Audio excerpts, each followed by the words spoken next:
Just a heads up. Today, we are creating art that is themed on fear, and one of my biggest and most irrational fears is spiders. So there are spiders in this video, but I promise they are not scary, and they cannot harm you, and you are perfectly safe. Okay, let's get started. Hello, and welcome to another art camp video. Today, we are going to be facing our fears. My fear is spiders. So that's what this is centered around, but I'll explain how it works in just a second. So today I use cardstock or paper, washable markers, a cup of water and a paintbrush, pencil and eraser. Eraser is important. A black fine point pen and a black marker. Oh, and if you have a rock or something rock shaped that can fit in your hand, that will be very helpful too. Okay, we're going to actually start with story time today.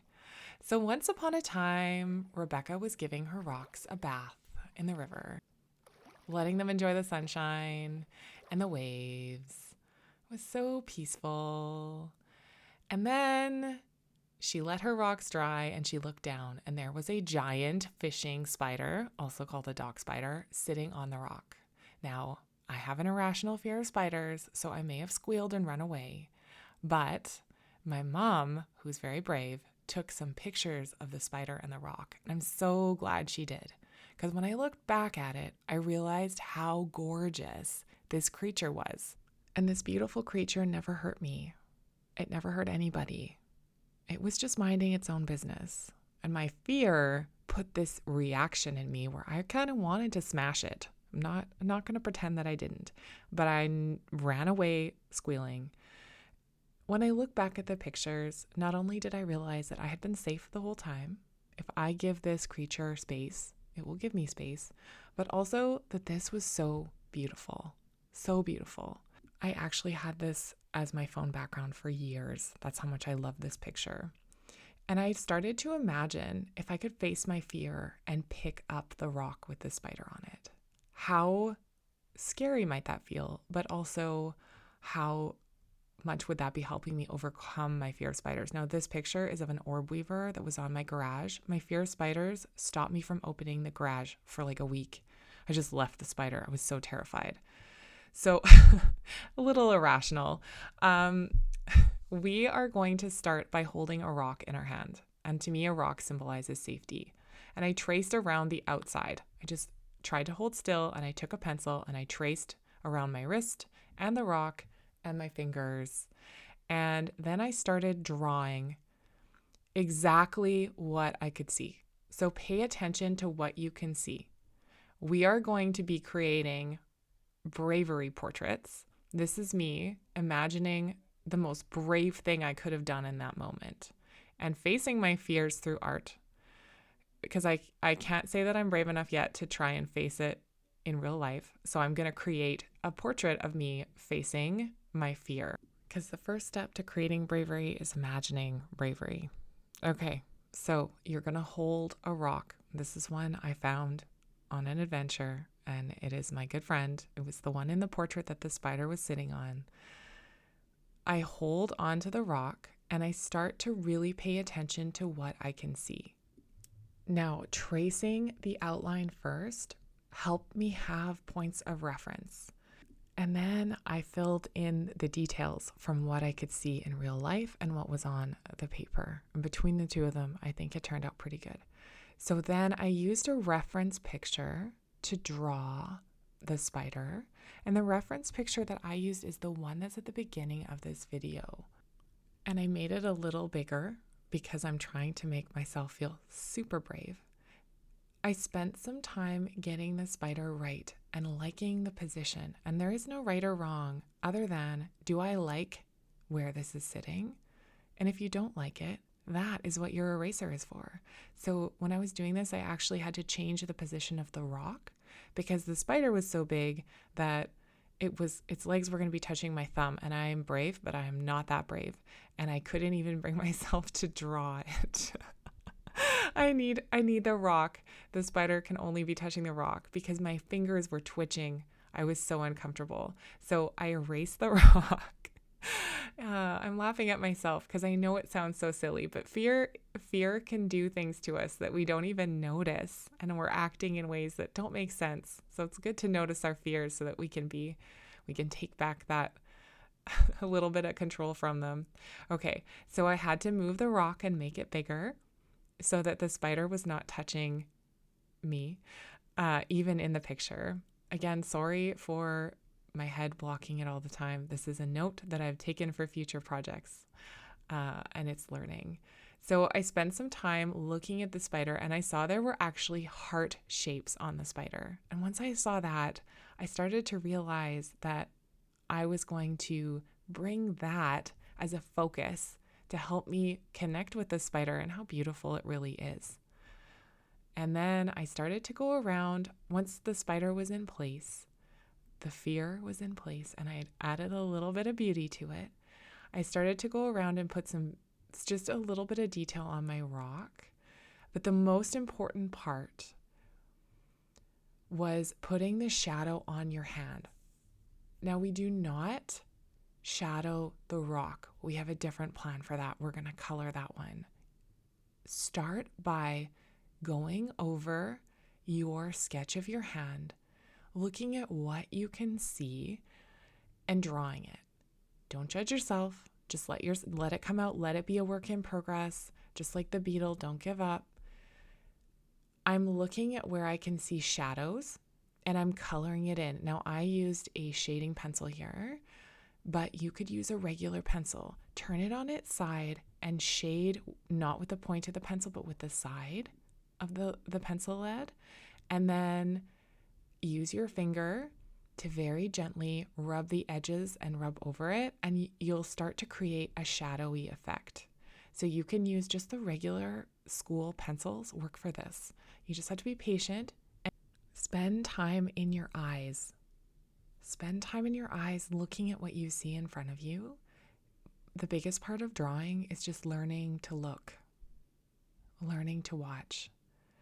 Take your time building up those layers of shadow slowly, adding in the wrinkles on your thumb, adding in the shape of your fingernails, adding in the creases on your wrist. Now, the reason we do such light layers is then you can use your eraser to very easily clean up the paper. They just disappear. And inevitably, while you're doing this, there's going to be smudges on parts of the paper that you don't want smudges on. And that is what your eraser is for. It does a really good job. So I went and I added all the shadow I could see, spend time with that. Then I cleaned up the spider and the rock because they are not getting shaded with pencil for this piece. I mean, you can if you want. We are going to be using water-based or washable markers. And I tested my colors. I went through all my colors and I looked for colors that made me think of my rock. They're not an exact match because this is art and I get to make it how I want. So I want to make the rock look like it's glowing. I outline it very carefully in washable markers, and then I use dots to put the color on. You are not coloring the way you normally would. You're using dots, lots and lots of tiny dots. You can put different colors in the same space if you use dots. So I had put dots of gray, dots of purple, dots of blue, all sorts of little dots. I'm leaving lots of space with white at the beginning because I wasn't 100% sure. Then curiosity got the better of me and I had to test out my theory that when I painted water over the dots, they would blend together to kind of make this effect. And I was right, but I realized that I needed more dots. So back I went to it and I added dots around the edge of the rock where it was a little shadowy. And then comes the fun part. Without getting any water on the spider, I used my ridiculously small paintbrush because I do not want too much water and I want to have control over what I'm doing. So I took my time. I added more dots when I thought I needed them. You can always go back and add more once it's dry and then paint it with water again. And then I went back to shadow. So now that I could see what the rock looked like, I spent some time adding a shadow underneath my hand. Again, sorry for the jumping around and my head in the way. I was just really into this. One tip here, and I did this and I really recommend not doing it.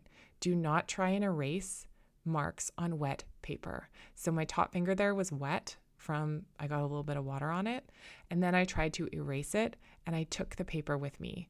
So remember to be conscious of the creation and just pay attention to things like that.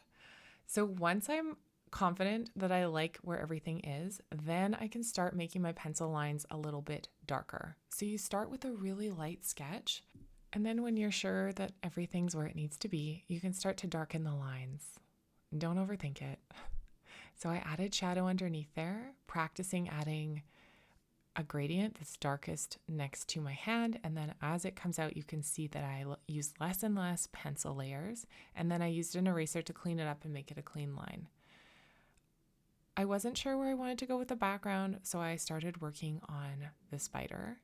I spent some time with a fine black pen, putting on a design. When the pen was dry, I erased my pencil lines gently. Remember, we're gentle with our paper.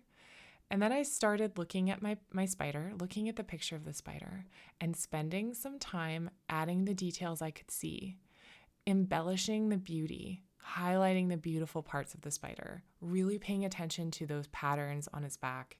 Those patterns in nature are so lovely, but when we just glance, we may not even see them. You need to look closely, practice looking closely, and that's what drawing helps you with. I'm so focused on getting the details and appreciating the beauty that I've stopped worrying as much about the spider that is sitting in my imaginary hand. So that is how my spider turned out. I used dots, little lines, and I took my time. Remember, this is my number one rule of creativity. It's going to take as long as it takes. There is no need to rush. Enjoy taking your time. And what you are making has never been made before. You don't know how long it's supposed to take. You don't even know where it's going yet. So for the background, I decided to do these waves. I was going to make it realistic, and then I had another idea. Yep, more dots. So I did these by just going over my pencil lines with my pen, making dots, then thickening out parts of the lines as it waves. And I also went over the spider and made it a little bit more bold with my black marker. Then I decided to extend the wavy lines up to the top. You don't have to do that. You could do a Zentangle background for yours if you want. The last thing that I did was write in pencil first and then covered in dots, encouraging things that I could tell myself when I am being brave. So the first one that came to my mind was, I am surprisingly strong. The second one that I tell myself often is, I am brave. And again, I just get it how I like it with a pencil and then cover it in dots. Yes, the dots take longer, but it helped me to commit them to memory. I want to use this as my self-talk when I'm feeling afraid. And then I've got the last one that I do use often. I've got this. This is a phrase that is in my positive self-talk, and I use it at least twice a day. I've got this. And then I added some more lines. I love making the lines with the dots.